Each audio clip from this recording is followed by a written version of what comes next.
Welcome back to 101 East. This week we're looking at the issue of acid attacks in Bangladesh and what's being done to prevent them occurring.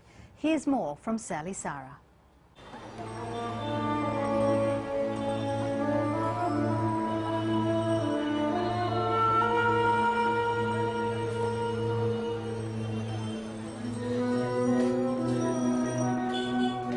In the grimy jewellery workshops of old Dhaka, craftsmen sweat over their creations.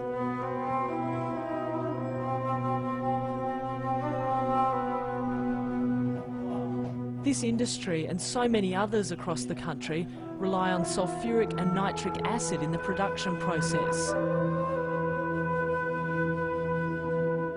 But for less than 20 cents, you can buy enough acid to destroy someone's face.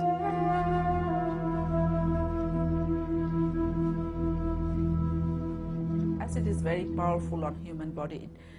It immediately starts eating the skin and goes underneath and even dissolve the soft bones, sometimes even affects the hard bones. In this workshop, the acid is just kept in a plastic container and is easily accessible. But authorities are trying to change that.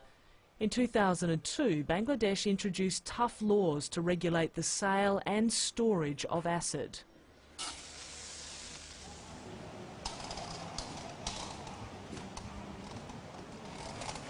It's the job of Assistant Police Chief Mahbub Alam and his officers to keep stock of acid in this country. If somebody says he must have license to sell it, and he must have license if somebody wants to buy it. His challenge is also to clamp down on the attackers. The punishments for acid violence include life imprisonment and the death penalty. Despite the crackdown, only 11% of perpetrators are ever convicted. The Assistant Chief admits it's not good enough, but he says the cases often get delayed in Bangladesh's already congested legal system. Conviction rate is a little low because of judicial system. In that case, we don't have anything to do from the police part. But even then, we are trying to help the court in this regard. At this community meeting in the suburbs of Dhaka, police warn of the consequences of acid throwing. This community leader tells police there hasn't been an acid attack in this neighbourhood for 5 years. The top brass are now taking the issue seriously, but officers on the beat can still be bribed by the perpetrators, and the female victims often withdraw their complaints. If the husband is the attacker, how it is possible for a wife to take legal recourse against the husband, because husband is the breadwinner? And what will happen to the children's situation if the father is going to jail?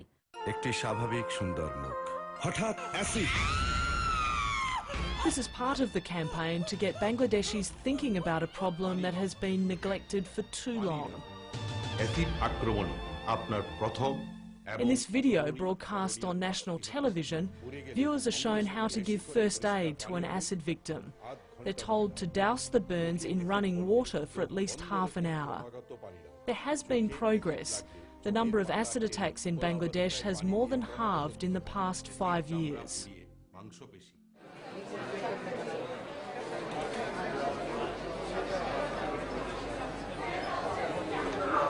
You might expect those attacked and scarred to want to retreat from the outside world. But some survivors have confronted their changed lives head-on, winning opportunities that were once unimaginable. Fazila Nessa was attacked with acid 9 years ago after refusing a marriage proposal. But now she's making her own way in the corporate world. Fazila has a job in a call centre. I got a lot of things in my life. I able to express my feelings in everywhere, and also I can share everywhere. I can leading my life independently. I'm able to earn money and I am able to lead my life. As well as working full-time, Fazila has just finished a Bachelor of Arts and her dream is to get her PhD. It's an enlightened workplace, but even here, image is still important. Everyone, my colleagues, they are so smart. They are always aware about their beauty. Most of the time, their gossiping is main topics is beauty. In Bangladesh, it's extremely rare for a woman to live independently and rent her own apartment. But after her attack, Fazila left traditional village life behind to chase her dreams in Dhaka. I am leading my life independently. No one is asking me, no one is disturbing me. I can do anything. I want to now eat anything I can eat. I want to learn. I want to watch a movie now. I can. Fazila has overcome challenge after challenge, but she will always carry the scars of the attack. She still finds it difficult to look at herself in the mirror. Yes, it's too difficult for me because I still know I can't accept it really. Yes, but I believe my beauty is not in my face, my beauty is my inside, but I am not yet able to see my whole face in my mirror. Another survivor has moved on with her life and is trying to help other victims. Hasina Akhtar, the young woman we first met, is now working in the legal unit of the Acid Survivors Foundation. The lawyers here helped to convict Hasina's perpetrator. She came face to face with him after he was arrested. I told myself that I am free, flying like a bird in the sky. I am free, my life starts again. A brand new life, which I'm pretty happy about, whereas you're a prisoner. What you did to me was not right. You will be given your punishment, and I am happy.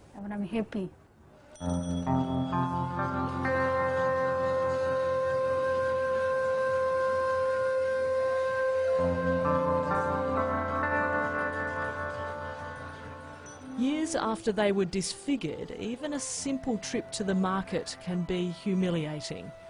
Despite the strength of the survivors, sometimes it's impossible to shut out the moments of hurt. Sometimes I feel it's my fate, or sometimes I feel why it's happened in my life.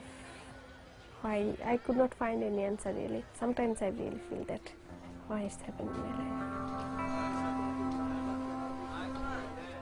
I often ask them, how do you feel about that situation to face, these strange comments? And they said, some of them said that there is no night that my pillow is not wet. So you can imagine what, pain, what sufferings is actually going within them. Hasina and Fazila have paid a high price for their independence. They grew up thinking their future may take them no further than their home village. But the irony is that the injuries and rejection which close some doors have opened others. I would have remained ignorant. I don't believe that a domestic life can always mean happiness. A person is responsible for their own happiness.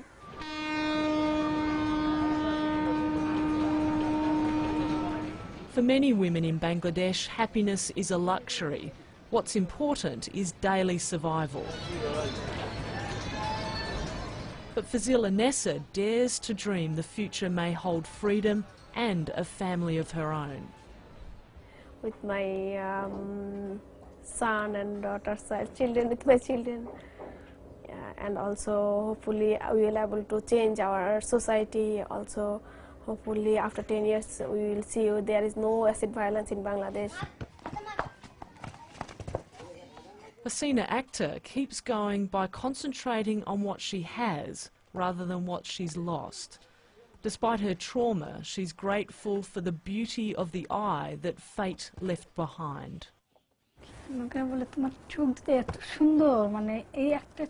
People say that my eyes are beautiful. It's obvious from just seeing this one eye. This eye inspires me to live. It's a very important thing for me. It gives me the light to go on.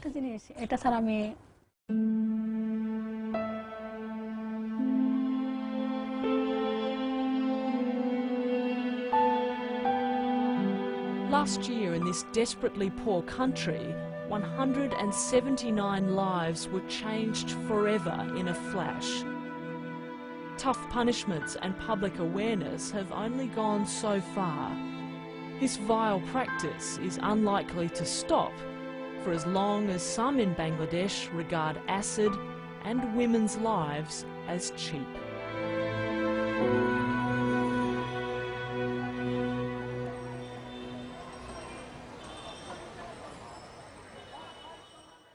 That's all the time we have. From the 101 East team, thanks for watching.